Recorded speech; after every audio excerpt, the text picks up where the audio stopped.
Abran sus Biblias en el libro de Jueces, capítulo 6. Aunque no lo vamos a leer todo, el capítulo 6 al 8. El tema de esta mañana, una victoria contundente, el quebrantamiento es necesario. Y vamos a estar mirando en las próximas semanas estos tópicos sobre cómo el Señor usa a hombres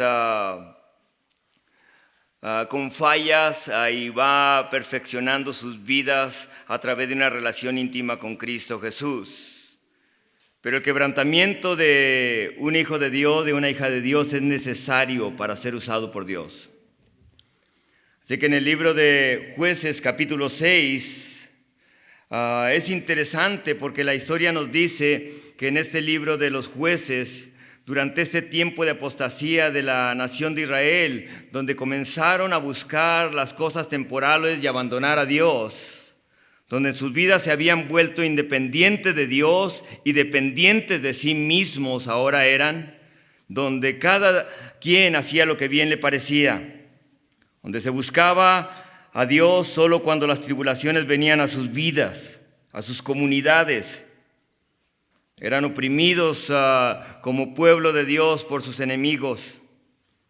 Pero aún en esto vemos no la grandeza de hombres llamados jueces, sino la misericordia y la gracia de Dios, de una manera poderosa, usando aún en las fallas, en el tiempo de abandono y de apostasía del pueblo de Israel, Dios usando a hombres para poder liberar al pueblo de Israel. Así que en su bondad Dios usa a estos 13 jueces, 12 hombres, una mujer. Y durante un periodo de casi 400 años nos habla de esta opresión que tienen el pueblo de Israel en la tierra donde deberían de tener libertad. Durante todo este tiempo Israel entra en un círculo vicioso de pecado. Sirven a Dios, luego caen en pecado, son esclavos del pecado, claman a Dios, se arrepienten y buscan a Dios y Dios les manda un libertador.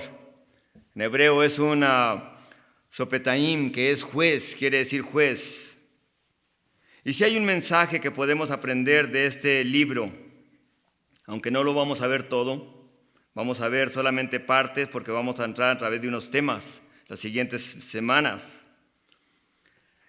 Podemos aprender de este libro que no podemos sucumbir al pecado, que no trae nada de bueno, esclaviza y hace que el enemigo tome ventaja, estando nosotros en la promesa más maravillosa que el ser humano puede tener, Cristo Jesús. Así que allí en ese capítulo 6 vemos el poder de Dios usando a un juez más. Padre Celestial, le queremos pedir en el nombre de Cristo Jesús. Usted nos ha dado libertad en Cristo. Y le pedimos, mi Dios, que esa libertad que nos ha dado en Cristo Jesús. Y Señor, esa vida, Señor, que nos ha dado eterna. Y ahora una vida abundante para poder vivir, Señor, con los talentos, dones, mi Dios, que solamente traen gloria a usted cuando, Señor, los usamos para su gloria. Pero traen quebrantamiento, Señor, cuando, Señor, los queremos usar para nosotros. Háblenos a cada uno en el nombre de Cristo Jesús. Amén. Una victoria contundente, el quebrantamiento es necesario. La historia en este relato nos dice que los hijos de Israel volvieron a hacer lo malo ante el Señor y Dios los entregó ante sus enemigos, ante Madián. Y en un periodo de 7 años que estuvieron en opresión por Madián, los hijos de Israel durante esos 7 años se escondían en cuevas, dice la palabra del Señor. Eran robados de su trabajo, de su fruto. Todo lo que habían trabajado era robado, era quitado de sus manos, tal como lo había profetizado el Señor, que si lo abandonaban a Él, serían presa del enemigo. Deuteronomio 28, el Señor les advierte que si ellos no obedecen, iban a caer en manos del enemigo. Y ahora aquellos que debían de ser libres, ahora aquellos que debían de estar saciados, tienen hambre, se esconden. Sus enemigos son innumerables, dice Jueces capítulo 6. Eran tan innumerables que eran como la arena del mar, dice. Algunos de los comentaristas dicen que eran aproximadamente 150,000 madianitas que venían contra el pueblo de Israel. Y es interesante porque en esos 7 años, ¿cómo es que alguien puede esperar 7 años para clamar a Dios? Pudieron haber clamado desde el primer año, pero yo creo que así es el ser humano. El ser humano, cuando somos los seres humanos así, cuando tenemos problemas, pensamos que el tiempo los va a arreglar. Pensamos que al pasar los días se van a mejorar las cosas, pero no buscamos a Dios. Pero nos dice la Escritura en capítulo 6 que después de 7 años clamaron a Dios. Clamaron a Dios y Dios los escuchó. Porque Dios es un Dios de misericordia, amén. No es que hubiera algo especial en ellos. No es que fueran algo especial. Dios los escuchó porque Dios es bueno. La palabra de Dios nos dice que Él no nos nos trae juicio sobre nosotros cuando merecemos juicio, cuando merecemos castigo, nos da misericordia. Nuevas son sus misericordias cada mañana, dice el libro de Eclesiastés capítulo 3. Su gracia es maravillosa y gracia es algo que no nos merecemos. Así que eran el pueblo de Israel. En vez de adorar a Dios, en vez de servir a Dios, en vez de caminar con Dios y ver la mano poderosa, ahora se esconden de sus enemigos. Eran movidos por emociones, por lo que otros decían. Sin embargo, no tomaban tiempo con su Dios en una relación íntima con Dios. Eran guiados por sus impulsos, emociones de la carne. Eso es lo que sucede cuando cualquiera abre la puerta al enemigo cediendo al pecado.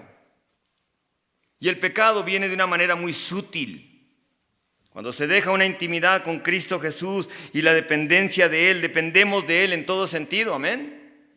Dependemos de Él en todo sentido. Somos dependientes de Dios. Cada vez que respiramos es un regalo de Dios. Pero cuando se empieza a abrazar un poquito el apartarnos de Dios, se comienza a hacer lo malo, como dice el versículo 1. Comenzaron a hacer lo malo el pueblo de Israel. Y eso sucedió porque habían dejado a esa relación íntima de una manera espiritual con Dios, de una manera práctica con Dios, en esa tierra donde Dios los había llevado. Ahora querían conocer las profundidades espirituales. Pero su hablar, su actitud mostraba que no conocía nada. La protección era quitada y la protección es Dios. El escudo es Dios. En veces pensamos que la protección es algo. Proverbios dice que el rico dice que su ciudad fortificada son sus finanzas. Sus finanzas. No, nuestra protección es Cristo Jesús. Es Cristo Jesús, es nuestro Señor. Dependemos de Él en cada momento. Y cuando esa protección que es Él es quitada, lo hacemos a un lado, comienza a afectarse todo. Comienza a afectarse nuestra vida, nuestra familia, nuestra sociedad. Y el enemigo viene a tal grado de que controlan las formas en que se debe de hacer las cosas para Dios. La libertad que se debe tener. Se deja el camino angosto y se va por el camino ancho. Entran por la puerta ancha, dejan la angosta. Ahí estaba Israel. Era el año 1256. 200 años tenían que habían entrado en la tierra prometida. Y ya en 200 años se han apartado de Dios. Era la tierra que fluye leche y miel. Habían visto la mano poderosa de Dios.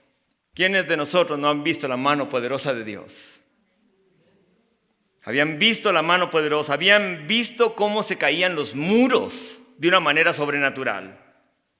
Habían visto cómo el río Jordán se detenía para que entraran en seco y nada les impidiera entrar a la tierra prometida que Dios les había dado.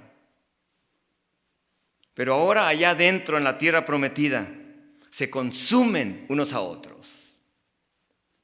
No hay gozo en sus vidas. Proclaman cualquier cosa menos a Dios. Dios les había dado una conquista estrepitosa contra los amorreos, los amonitas, los hititas, los jebuseos, dice la Escritura.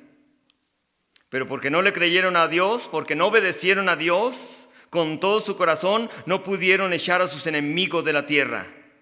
Así que ahora 200 años después de que habían poseído la tierra, que caminaban sobre ella, vivían en ella, ahora son dominados por los cananeos, quienes dominan su vida en todo sentido, regulan su vida en todo sentido.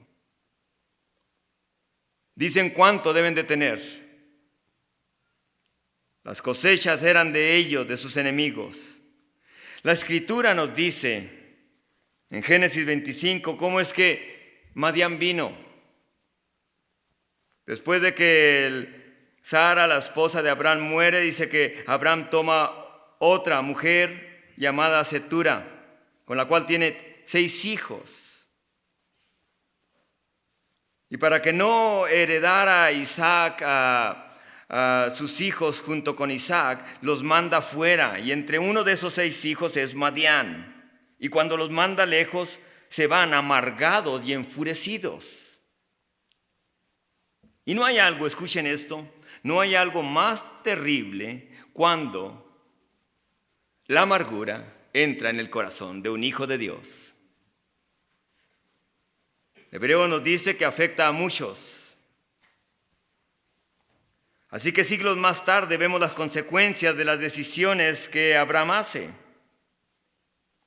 Así que estudiantes de las Escrituras, vean esto, porque a través de toda la Escritura van a encontrar a Madián siempre atacando a Israel.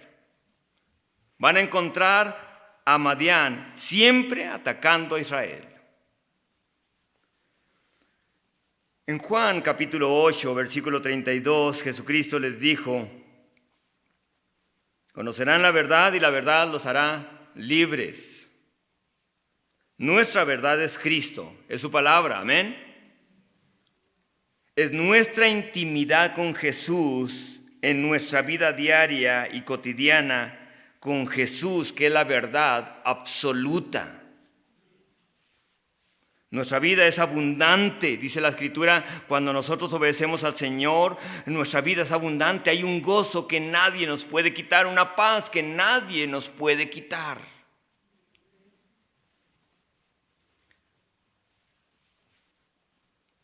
Pero me temo que podemos llenarnos de conocimiento y solamente usar el conocimiento de la verdad para debatir.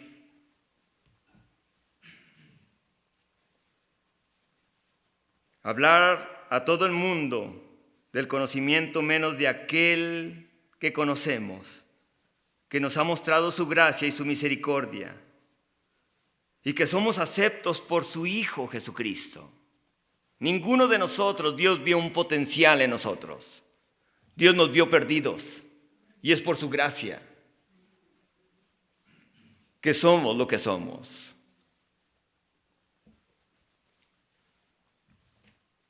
Aquel ser que nos ha mostrado su gracia, su misericordia, nos muestra a través de esta escritura de Jueces cómo es que Dios usa a hombres imperfectos para poder mostrar sus victorias. Así que vemos en Madián un espíritu de contención, un espíritu de altivez, de orgullo. Y una de las cosas, la altivez y el orgullo, no es algo solamente sencillo, es algo completamente diabólico y demoníaco.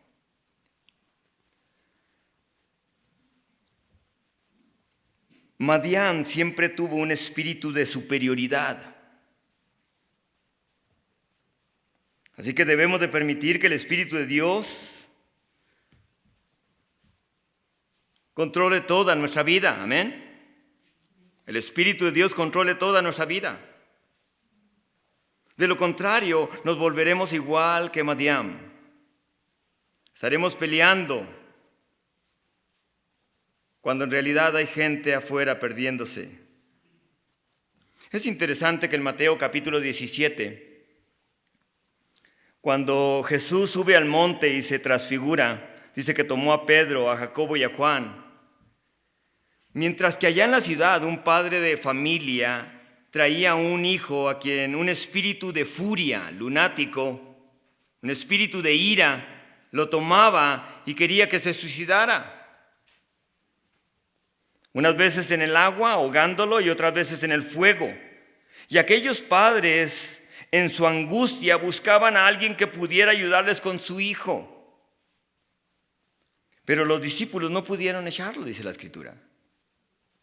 Si leen el contexto, si leen los capítulos anteriores, se van a dar cuenta que el Señor mandó a los 12 anteriormente y para que fueran y predicaran el Evangelio.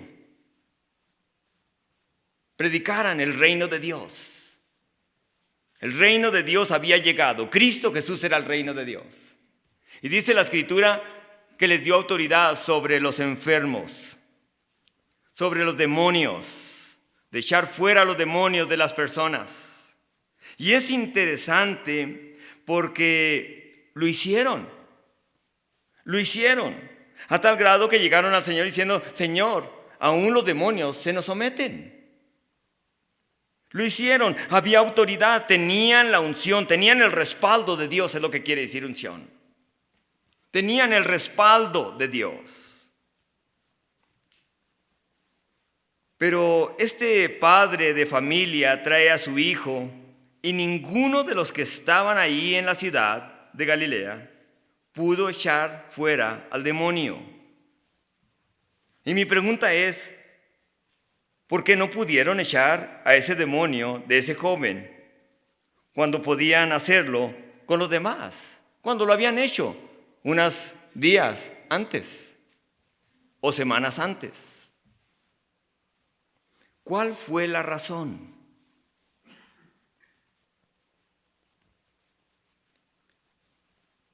Los evangelios, los 3 evangelios nos hablan de este acontecimiento: Mateo, Marcos y Lucas. Pero ni Mateo ni Marcos nos dan la respuesta. Solamente Lucas nos da la respuesta.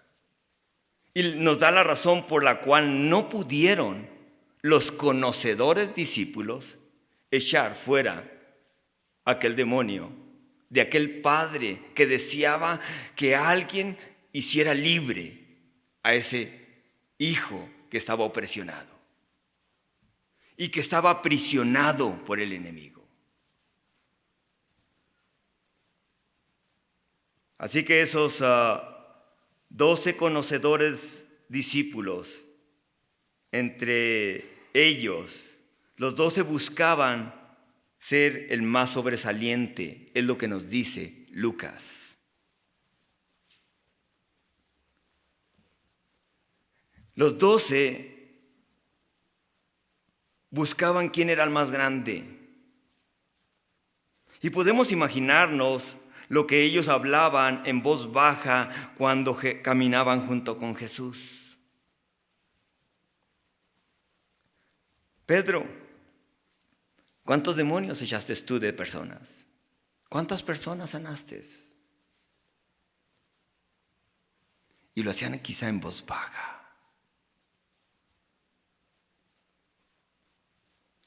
¿Qué de ti, Bartolomé? ¿Hasta dónde fuiste para hablar del Señor? Yo fui más lejos que tú. Así que empezaron. ¿Qué de ti, Judas? De seguro les pediste dinero. Y Juan, eres el más joven, de seguro 1 o 2 nomás, ¿no?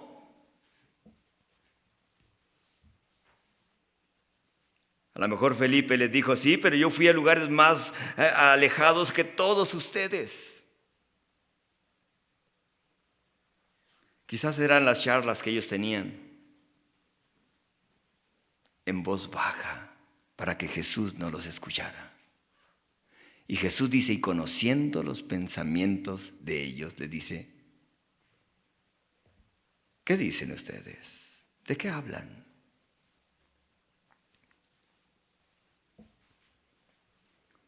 Porque mientras ellos hablan de grandeza, de conocimiento, allá está un padre y una madre llorando para que un hijo sea libre. Allá afuera se ha hecho todo lo posible y el hijo sigue aprisionado por el enemigo. La respuesta la tienen ellos. Pero eso es lo que pasa cuando en realidad queremos sobresalir de los demás. El respaldo de Dios se acaba. Porque si hay algo que Dios busca es humildad.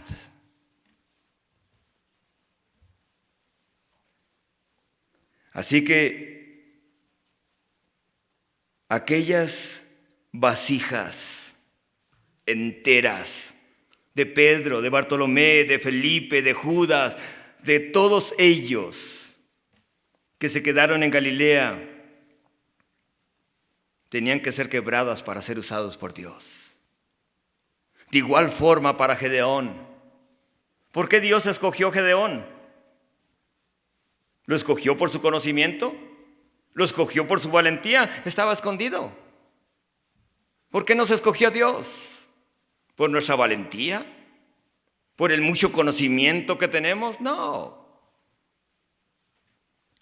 Nos escogió para mostrar su poder salvador por fe en su gracia. Así que mientras el mundo allá afuera sufre, buscando una respuesta, me temo que esto nos pase como iglesia de Cristo. Y no me refiero solamente a esta iglesia, me refiero a la iglesia de Cristo. Que quedemos como enteras vasijas de barro, discutiendo quién es el más grande. Pablo le dijo a los corintios, pero tenemos este tesoro en vasos de barro, para que la extraordinaria grandeza del poder sea de Dios y no de nosotros. ¿De quién debe ser la grandeza? Dice 2 Corintios 4:7. ¿De quién debe ser? De Dios y no de nosotros. Así que ¿no es cierto que esto sucede ahora en los discípulos de Cristo? Hijos e hijas de Dios, que pudiéramos estar aquí en esta mañana. Y les hago esta pregunta: ¿cuánto sabes de Cristo? ¿Cuánto le conoces?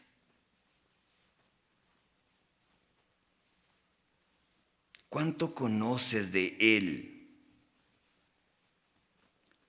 Pero una pregunta más. ¿A quién has traído a Cristo en estas últimas semanas o meses?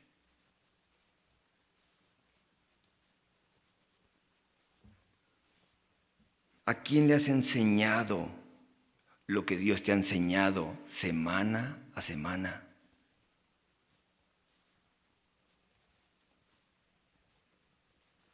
Una vez más, ¿por qué Dios usó a Gedeón?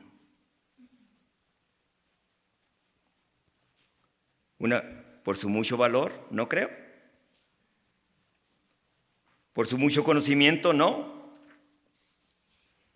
Por la gracia y misericordia de Dios.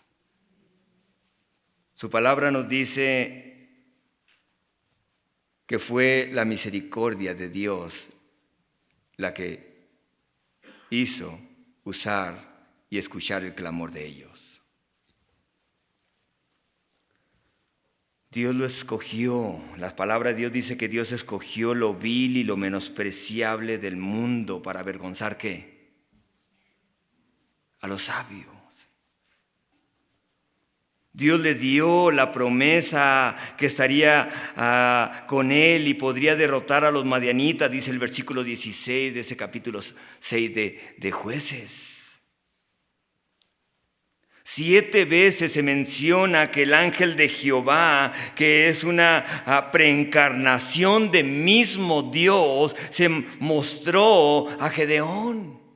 7 veces se menciona que Cristo, en otras palabras, tomando una forma visible, tuvo el contacto con Gedeón.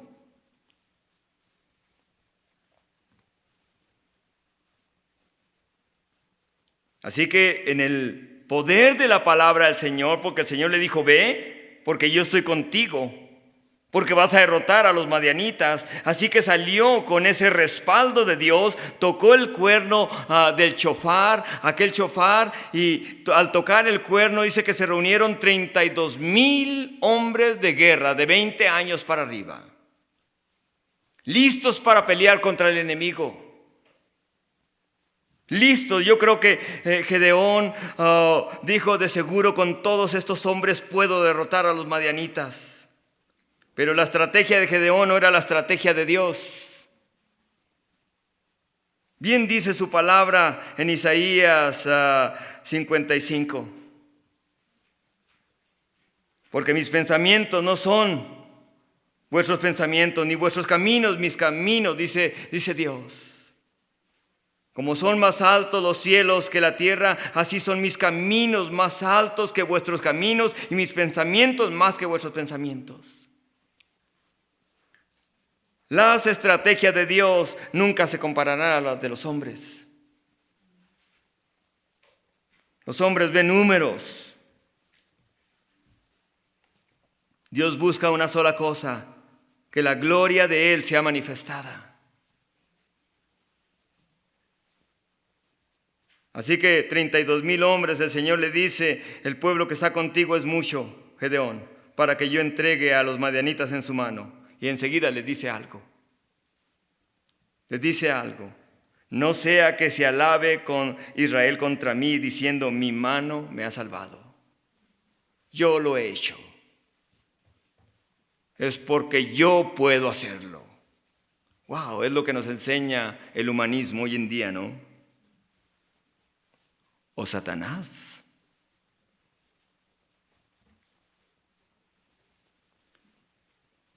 A nuestro Dios le gusta trabajar en el campo de lo imposible, hermanos. De tal manera que Él pone a sus hijos en las áreas de las situaciones imposibles de la vida para mostrar quién es Él. Para mostrar que alguien puede entrar en el fuego sin quemarse, como fueron los amigos de Daniel.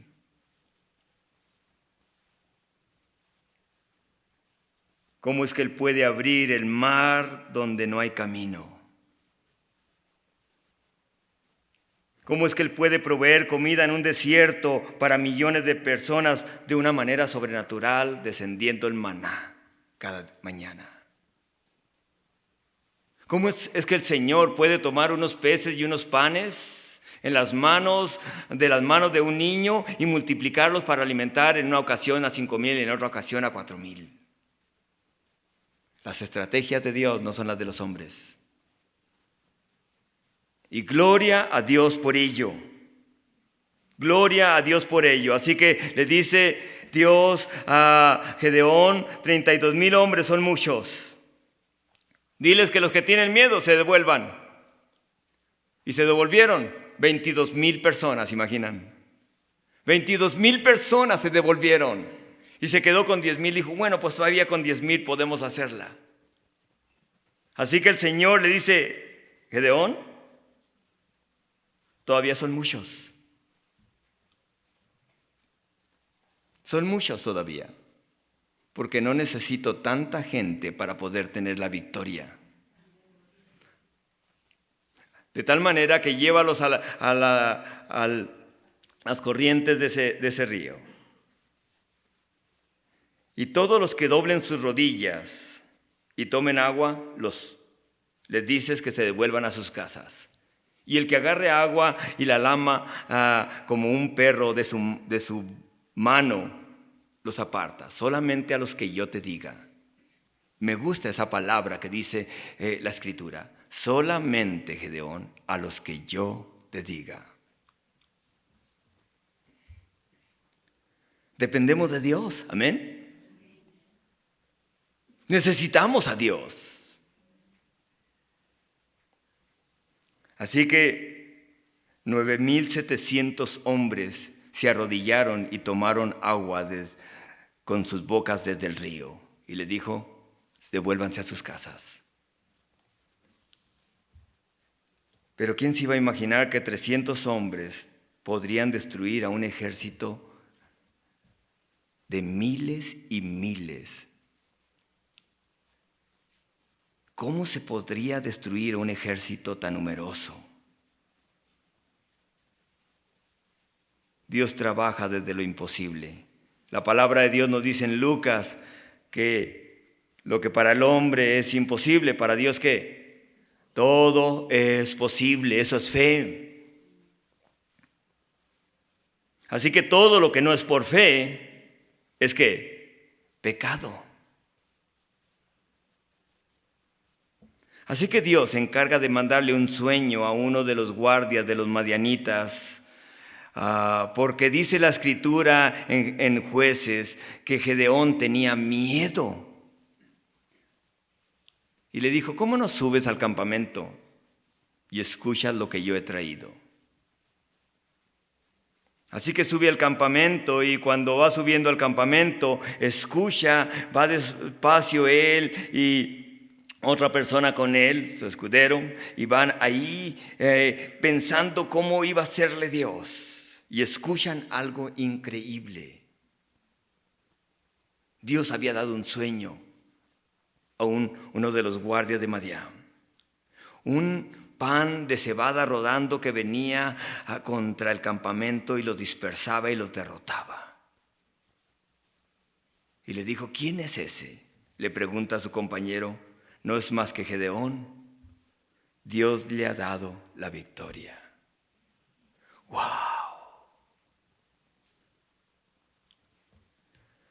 Los versículos 17 al 19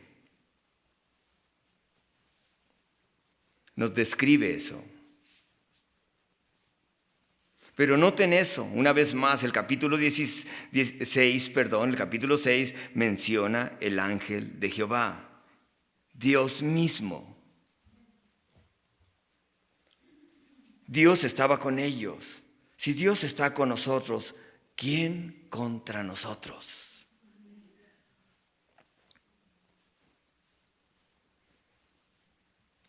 Y de ahí Dios le da la estrategia suya a Gedeón. ¿Quién se imaginaría los planes de Dios? Lo necio de Dios es más sabio que lo sabio de los hombres. Amén. 12 hombres necios para el mundo. Hombres a los que el mundo llamó locos, trastornaron al mundo y llevaron el mayor poder que existe de transformación en las vidas. Mismo Jesús resucitado.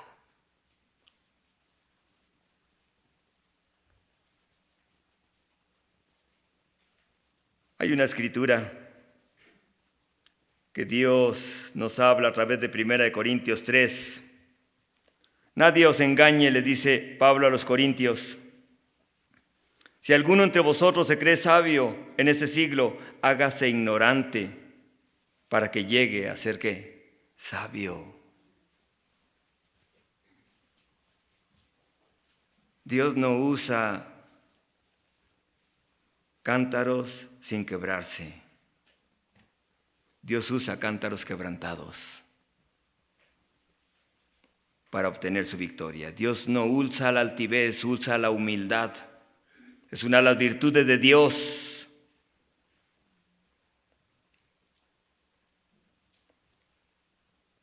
Pero es increíble cómo es que la altivez y el orgullo pueden disfrazarse y se visten de piedad, como dice 2 de Timoteo. Fue en el desierto del quebranto que Moisés fue preparado para no dudar de Dios, de ser usado por Dios poderosamente. Fue en el quebranto de la persecución de parte de Saúl contra David que Dios lo preparó para ser un buen rey. Fue en el quebrantamiento contra José de parte de su familia y de sus empleadores lo que lo preparó para recibir la mayor revelación que había de venir sobre la tierra y ser así el primer ministro de Egipto y administrar por 7 años lo que Dios le daba. Fue en el quebrantamiento de Juan en aquella isla de rocas donde recibió la mayor revelación que el ser humano haya recibido, el libro de Apocalipsis o revelaciones. Fue en el quebrantamiento de Job que Dios acalló al ser más vil y menospreciable que existe, que es Satanás. Fue en el quebrantamiento de Job que Satanás fue acallado, de cómo un hombre se toma de la mano de Dios y no se suelta de Dios. Así que si deseamos ser usados por Dios, debemos aceptar el quebrantamiento de Dios. Amén. Porque solo entonces Dios podrá manifestar su poder de Él, su gloria, la cual no comparte con nadie. Pues Dios trabaja desde lo imposible para dar la victoria sobre los enemigos. Así que el pueblo de Israel había perdido el piso, hermanos. Y no hay algo más triste cuando un hijo o una hija de Dios pierde el piso. Nuestro piso es Cristo.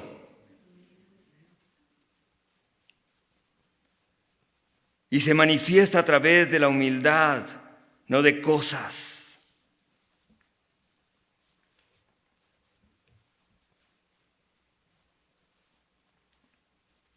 Creían que ellos vivían para las cosas materiales. A lo mejor pensarán, pastor, desde que ahora que tengo a Cristo es más difícil. Gloria a Dios, amén.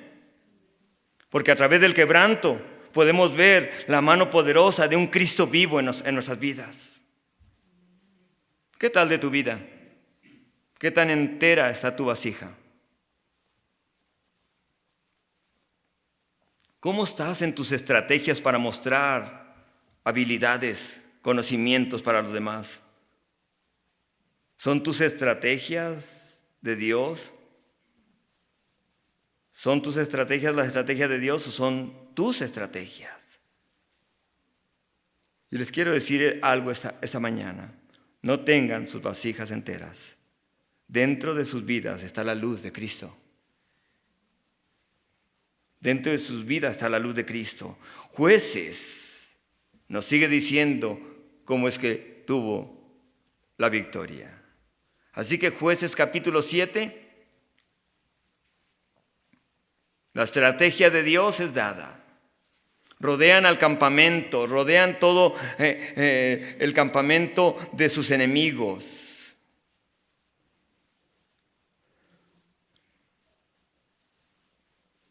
rodean ese campamento, y cuando rodean ese campamento, el Señor a través de Gedeón les habla a todos los demás: lo que me vean hacer a mí, lo hacen ustedes.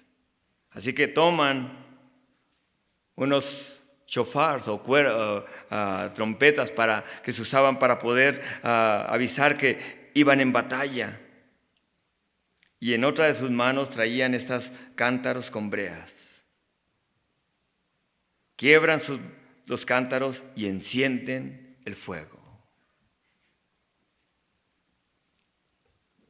Y el Señor dice algo a través de Gedeón. La victoria era de Dios. Y gritaron: la victoria es de Dios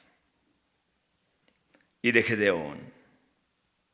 Y cuando gritaron eso, el pueblo que estaba ahí, de los madianitas, dice que empezaron a confundirse y hicieron: nos han rodeado, vienen, Israel nos ha rodeado.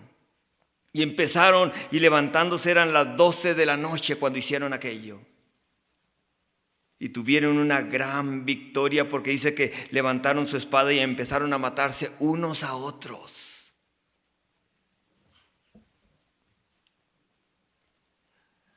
Qué maravilloso cuando en realidad esperamos en el Señor.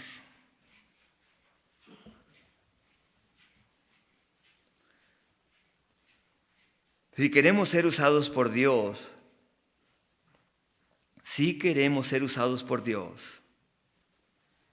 tenemos que aprender a ser quebrantados por Él. Amén. Nada más que muchas veces el yo es mucho.